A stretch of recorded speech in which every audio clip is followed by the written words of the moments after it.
Ko ang tagapagmana ng pinakamayamang tao sa mundo. Kabanata 119. Huwag kang magmakaawa sa kanya. Sa loob ng lecture hall marahang naglakad si Benedict patungo sa tabi ni Cyrus. Walang emosyon niyang sinabi sa kanya pagtapos naming magsagawa ng matinding investigasyon ni Principal Finch sa nangyari, masasabi namin na nagkaroon talaga ng malaking pagkakamali. Hindi si Cyrus ang tunay na magnanakaw kung di ang siyang nagbintang, si Mark mismo. Nabigla ang lahat ng mga estudyante sa klase nang marinig nila ito, kita ang pagkagulat nila sa kanilang mga ekspresyon. Tinakaw ni Mark ang class fees noong mag-isa siya sa klase at itinago niya ito sa desk ni Cyrus. Pagtapos nito, noong natuklasan ni Anne na nawawala ang pera, ginamit niya ang pagkakataon na iyon para pagbintangan si Cyrus. Isa itong classic case ng fabrication, marihing sinabi ni Benedict. Pagtapos niyang magsalita, tila ba maririnig mo Ace check your network connection ng pagbagsakang isang karayom sa sobrang tahimik ng buong klase. Walang gumalaw sa kani-kanilang mga upuan samantala sila Faye, Kai at Diana ay lubhang nagulat. Kahit sina Sheila at Anne ay ikinabigla rin ang balitang ito. Inisip nila noong una pa lang na baka'y inosente talaga si Cyrus, subalit hindi nila inasahang magiging ganito ang revelasyon ng katotohanan. Sa kabilang banda, si Michelle ay napabuntong hininga.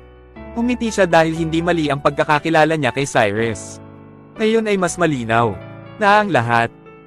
Imposible para sa isang mayamang tagapagmana na si Cyrus na gumawa ng ganitong klaseng krimen, ang magnakaw ng class fees. Isang malaking kalokohan iyon, hindi ba? Mr. Finch, sigurado po ba kayo na maayos na naimbestigahan ang pangyayari na to? Tanong ni Kai. Nais niyang humingi ng mas malinaw na paliwanag kay Benedict dahil ayaw niyang sukuhan ang plano nila na idiin kay Cyrus ang pagnanakaw. Oo nga, Mr. Finch. Parang may mali rito. Sinuhulan ba kayo ni Cyrus? Natagpuan ang pera sa desk ni Cyrus.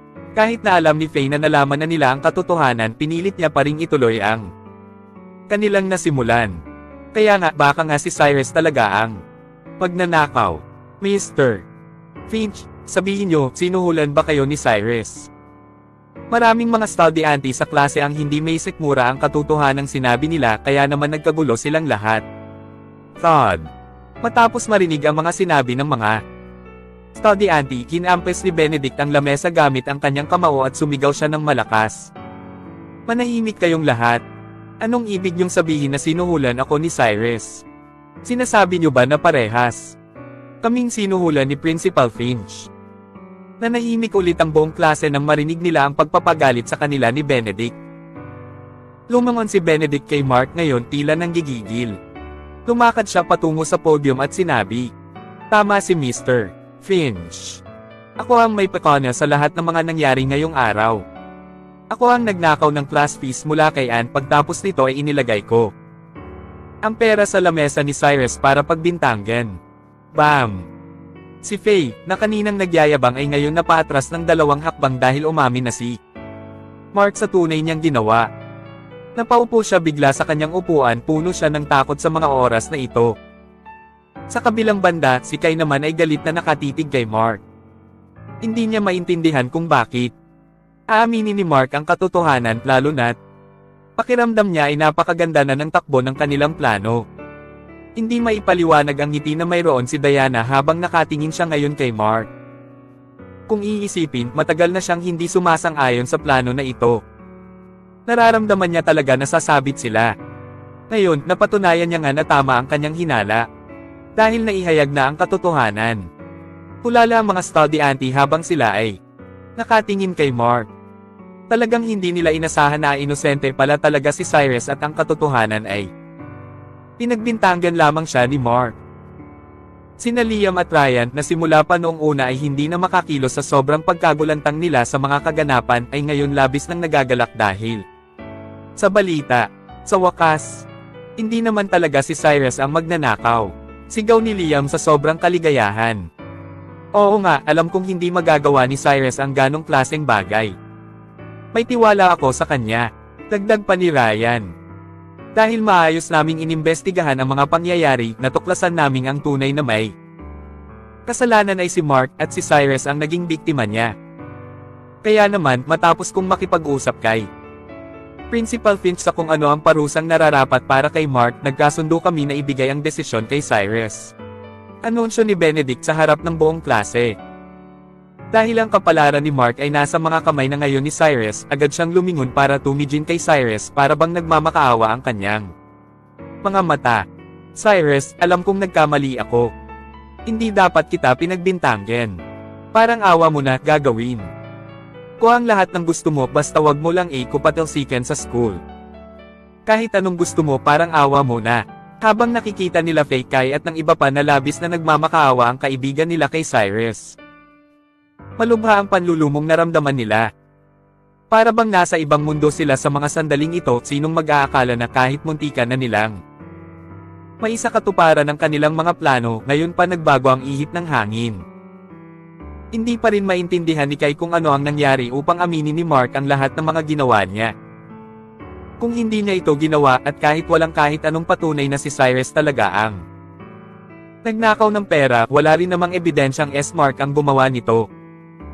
Mark, naaalala mo ba ang pangalawang bagay na sinabi ko sa iyong gawin mo? Tanong ni Cyrus kay Mark, walang emosyong makikita sa kanyang hitsura. Oo, naaalala ko. Dali-daling tumango si Mark. Kung ganun, sabihin mo sa kanilang lahat. Sino ang tunay na may pakana ng lahat na ito? Sino ang nag-utos sa'yo? Tanong ni Cyrus. Sa sandaling narinig ito ni Kai, gulat na gulat siya, hindi niya inakalang malalaman ni Cyrus na mayroon pang tao sa likod ni Mark na nag-uutos sa kanya. Nagbago ang ekspresyon sa mukha ni Kai, ngayon ay puno na ito ng pagkanerbiyos at labis ang kanyang pag-aalala na ihahayag siya ni Mark sa harap ng buong klase. Dahil naramdaman ni Faye at Jenny na pati sila ay madadamay dito, iniwasan nila ang tingin ni Mark. Nagdalawang isip si Mark ng 2 segundo, pagtapos nito ay idiniin niya ang kanyang mga ngipin at saka sumigaw, ang taong nag-uutos sa kin ay si Kai Villasoto. Gustong-gusto ni Kai na umanap ng pagkakataon para makabawi sa'yo, kaya naman binuo niya ang plano na ito upang pagbintangan ka. Ginawa ko lang ang lahat ng mga sinabi niya. Deep nagkagulo ang lahat sa hall nang marinig nila ang mga sinabi ni Mark, napatingin silang lahat kay Kai. Walang kahit sinong tao ang mag-aakala na si Kai pala ang nasa likod ng lahat ng ito at siya ang nag-uutos kay Mark. Mark, ang kapal ng mukha mong sirain ang pangalan ko dahil nahuli ka nila. Walang basehan ang mga sinasabi mo. Kailan kita inutusan? Galit na. Tumingin si Kai sa kanya at nagsisisigaw. Ikaw ang nag-iisip para sa lahat ng ito at ikaw din ang siyang nagbigay sa akin ng mga utos at kung ano ang dapat kong gawin. Nasa phone ko rin ang lahat ng mga text messages na ipinadala mo, iyon ang patunay ko. Kung walang maniniwala sa kin, ipapakita ko lahat ang mga messages na ipinadala mo sa kin. Sagot ni Mark. Nang marinig ito ni Kai, bahagyang namutla ang kanyang mukha at makikita ang mga namumuong pawis sa kanyang noo. Wala na siyang masabi ngayon, hindi na niya maipagtanggol ang kanyang sarili. Cyrus, dahil alam na natin ngayon kung sino ang 2 taong nambintang sa'yo, ano ang gusto mong gawin sa kanila? Lumakad si William sa tabi ni Cyrus at mahina itong tinanong. Sapat na ang mga ginawa nila sa akin para mapalaya sila sa school, hindi ba, tanong ni Cyrus? Oo, tama ka, agad na sagot ni William. Lumingon si Cyrus at sumulyap kay Kai. Para bang nagkakagulo ang lahat ng mga nerve sa katawan ni Kai nang magkatinginan sila ni Cyrus. Napakaraming pinagdaanan ng kanyang ama at marami rin itong mga koneksyong ginamit para lang ma-enroll siya sa Laguna University. Kung ngayon siya may expel, tiyak na bubugbugin siya ng kanyang tatay. Sa mga sandaling ito, totoong ikinakatakot ni Kai na mapalayas siya ni Cyrus mula sa school nila.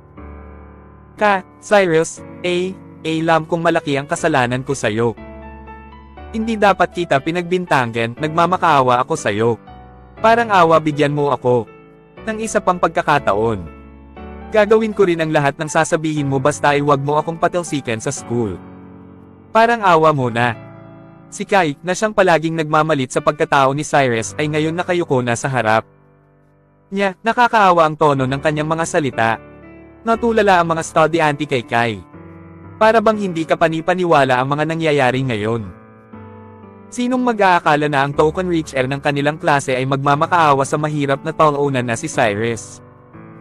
Sa mga sandaling ito, literal na nakaluhod at nagmamakaawa na si Kai sa taong Pinamaliit nila bago ang lahat ng ito. Kai, huwag kang magmakaawa sa kanya, sino ba siya? Para bang hindi matanggap ni Faye ang pagkatalo ni Kai kay Cyrus kaya sinigawan niya si Kai. Cyrus, nagmamakaawa ako sa'yo, bigyan mo ako ng pagkakataon. Huwag mo akong patalsikan sa school. Pakawalan mo ako at gagawin ko lahat ng gusto mo, hindi man lamang pinansin ni Kai si Faye, isinuko niya na ang kanyang dignidad, nagmamakaawa siya. Ngayon kay Cyrus, Kabanata 120, 10 beses na bawi. Ang lahat ng mga estudyante sa klase ay natuliro. Walang sino man ang nag-akala na ang mga nangyayari ay ganito ang kalalabasan. Ang tunay na magnanakaw ay hindi si Cyrus kundi sina Kai at Mark. Mayroong dalawang dahilan si Mark sa pagturo kay Kai lamang. Ang unang dahilan ay dahil gusto niyang protektahan si Diana at ang ikalawa ay tanging may Kai lamang siya mayroong ebidensya. Wala siyang ebidensya sa ibang tao na kumausap sa kanya tungkol sa pagbabalak kay Cyrus kaya walang kwenta kung ituturo niya ang iba bilang katulong ni Kai. Cyrus, anong balak mo sa kanilang dalawa?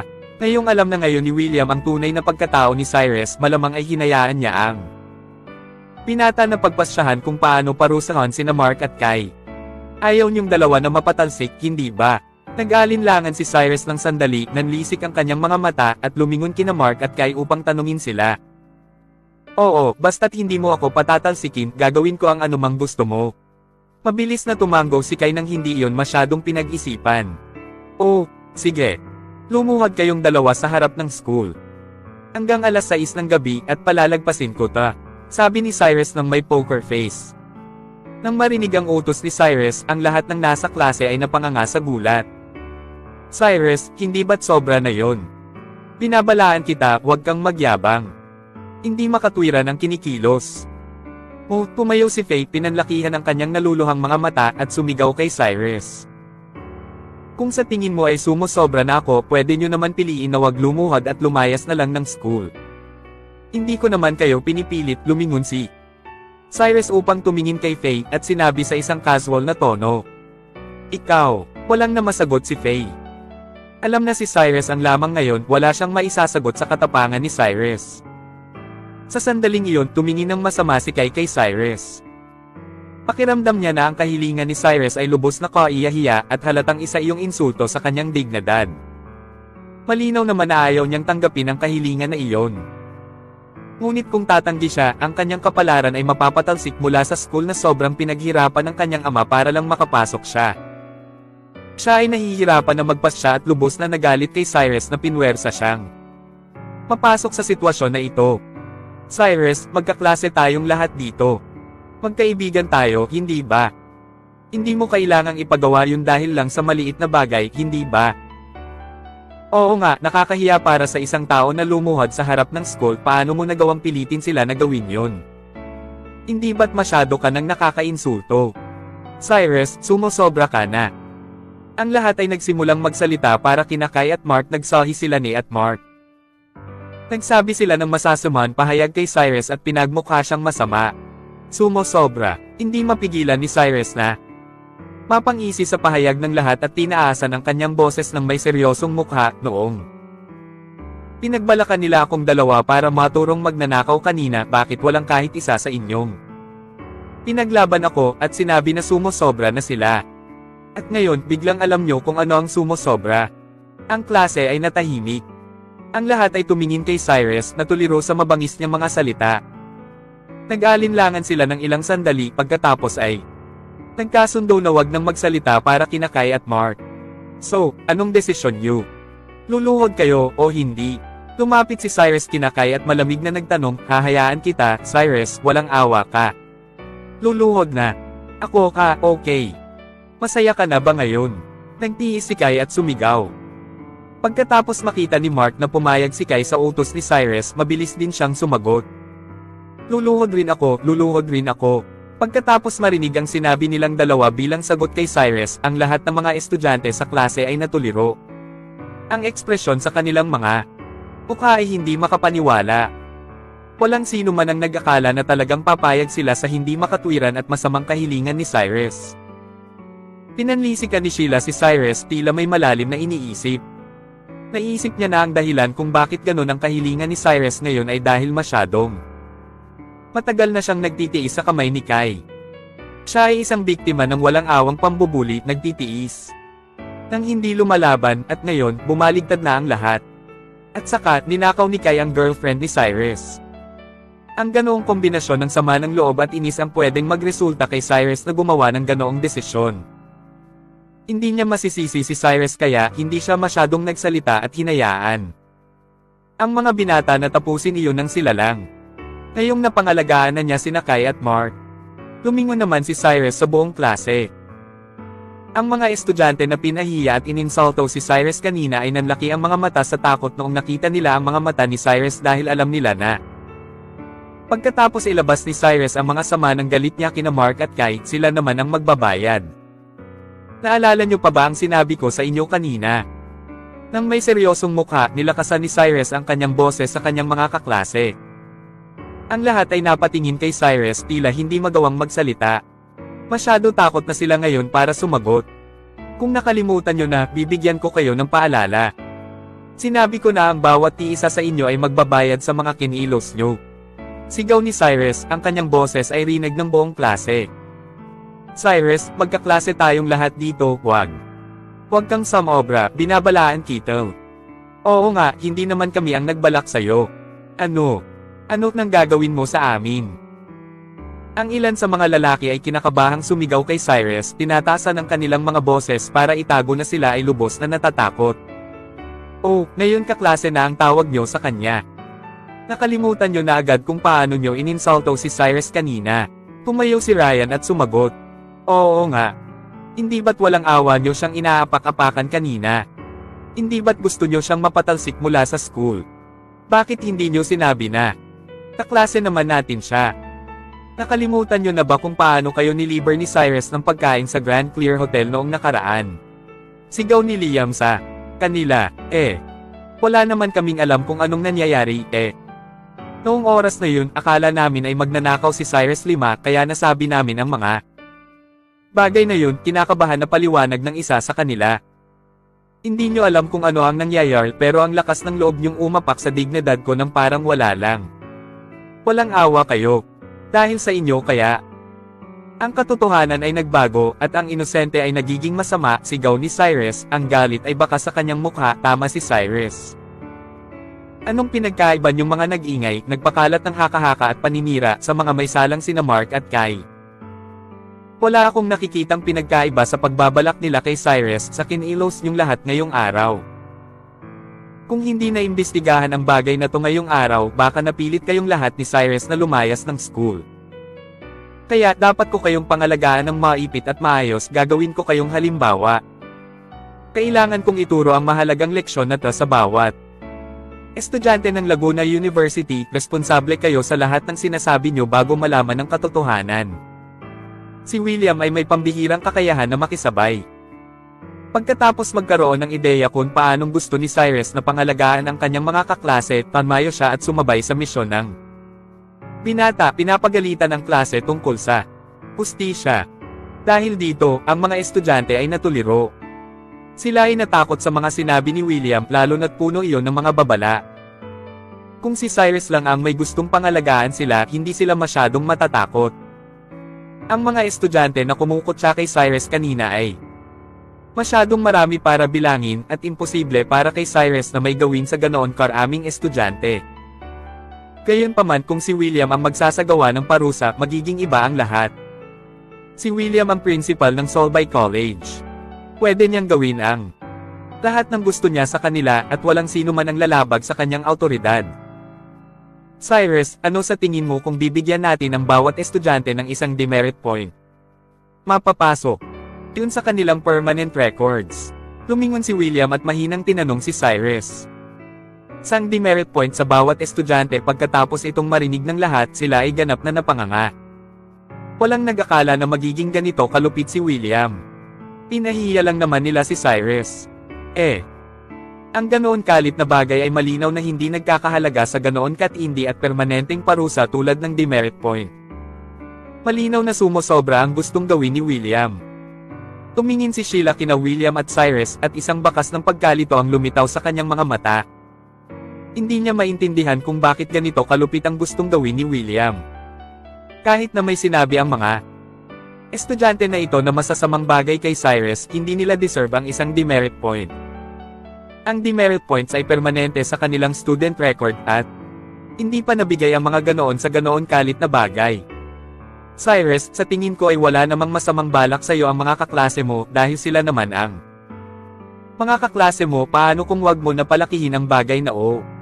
Pagkatapos mag-alinlangan ni Sheila, kinausap niya ng mahina si Cyrus. Oo nga, Cyrus. Wala naman kaming gustong ipahiwatig noong sinabi namin ang mga bagay na yon.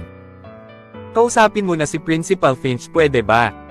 Huwag mo siyang hayaan na bigyan kaming lahat ng demerit point. Magkaklase naman tayong lahat at nakikita natin ang isa't isa araw-araw. Gusto mo bang mabasak ang tingin natin sa isa't isa? Ang ilang mga estudyante ay nagsimulang magbulungan sa pagkabalisa, ang kanilang mga mata ay nakatitig kay Cyrus. Lahat sila ay nagmamakaawa na ngayon sa kanya. Cyrus, sa tingin ko ay mas maganda kung wag mo na palakihin ang problema. Ang mabait na si Anne ay lumapit sa tabi ni Cyrus at hinikayat siya. Noong una ay plano ni Cyrus na sundin ang suhestyon ni William na parusa, ngunit pagkatapos marinig ang panghihikayat ni Anne, lumambot ng bahagya ang puso niya. Kaya napatingin siya sa kanyang mga kaklase at sinabi, ayaw niyo ba ng demerit point? Ayaw namin. Siyempre, ayaw namin. Ang lahat ay mabilis na umiling at sumigaw. Sige. Bibigyan ko kayong lahat ng pagkakataon para kina MS Isidro at Anne. Hindi ko hihilingin kay Principal Finch na bigyan ang bawat isa sa inyo ng demerit point, pero kailangan yung lahat humingi ng tawad sa akin sa lahat ng mga sinabi nyo, naiinis na sabi ni Cyrus.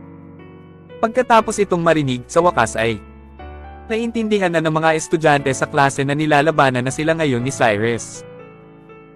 Hindi lamang siya nag-aabang ng paghing ng tawad sa mga sinabi nila ngayong araw, ngunit pati na rin sa lahat ng mga insulto na binato nila sa kanya. Dati, si Cyrus na palaging naikita ng lahat bilang punching bag dahil lang siya ay mahirap, sa wakas ay tinatapangan na sila, sinasabi niya sa lahat na hindi na siya magpapatulak pa sa kanila, mata sa mata, buto sa buto.